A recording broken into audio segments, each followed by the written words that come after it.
Dans un petit village du sud du Mali, entre les rizières et les sentiers de terre rouge, vivait Amadou, un jeune garçon de 12 ans aux yeux pleins d'étoiles. Son plus grand rêve était d'aller à l'école et de devenir médecin. Chaque matin, il observait avec envie les quelques enfants du village qui partaient avec leurs cahiers sous le bras. Mais pour Amadou, la réalité était tout autre. Son père, Mamadou, était cultivateur et sa mère, Awa, vendait du poisson au marché. La pauvreté régnait sur leur foyer. Pour eux, l'éducation était un luxe, et chaque paire de bras supplémentaires était précieuse pour assurer la survie de la famille. Un jour, alors qu'il suppliait son père de l'envoyer à l'école, celui-ci secoua la tête tristement. « Mon fils, nous n'avons pas les moyens. Tu es notre seul espoir pour les récoltes. » Amadou sentit son cœur se briser, mais il refusa d'abandonner son rêve. Déterminé, Amadou prit une décision radicale. Une nuit, alors que la lune baignait le village d'une lueur pâle, il prépara un baluchon et quitta la maison. Son objectif, rejoindre Bamako, la capitale, où il espérait trouver un moyen d'étudier. Après des jours de marche épuisante et de faim tenace, il atteignit la grande ville. Mais Bamako n'était pas l'Eldorado qu'il imaginait. Seul, sans argent, il erra dans les rues, cherchant du travail.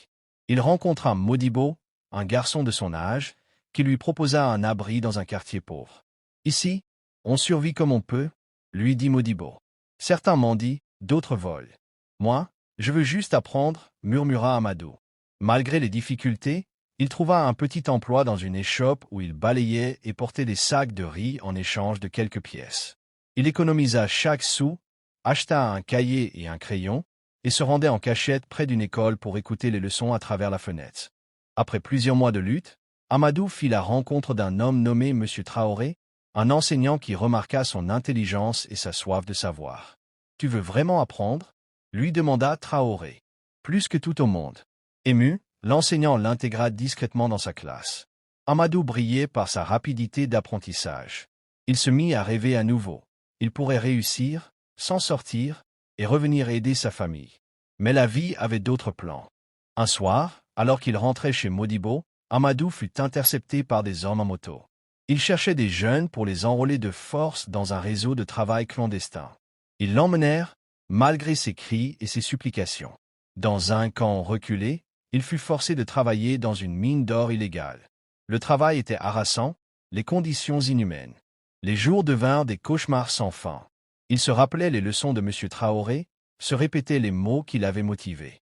Mais la fatigue et la faim grignotaient ses espoirs. Modibo, qui avait assisté à l'enlèvement, alerta M. Traoré. L'enseignant mobilisa des connaissances, cherchant à retrouver son élève disparu. Après des mois d'enfer, Amadou tomba gravement malade. Son corps affaibli ne résistait plus aux conditions extrêmes. Il ferma les yeux une dernière fois en pensant à sa famille, à son rêve, à l'école qu'il n'avait fréquentée que trop peu. Mais son histoire ne s'arrêta pas là. Grâce aux efforts de M. Traoré, les autorités démantelèrent le réseau et sauvèrent d'autres enfants. Inspiré par Amadou, l'enseignant ouvrit une école gratuite pour les enfants défavorisés, portant le nom du garçon dont le rêve avait été brisé. Et même si Amadou ne put jamais devenir médecin, son nom resta gravé dans les cœurs comme un symbole d'espoir pour tous les enfants qui rêvent, malgré l'adversité. L'histoire d'Amadou est celle de milliers d'enfants en Afrique qui luttent pour un droit fondamental, l'éducation.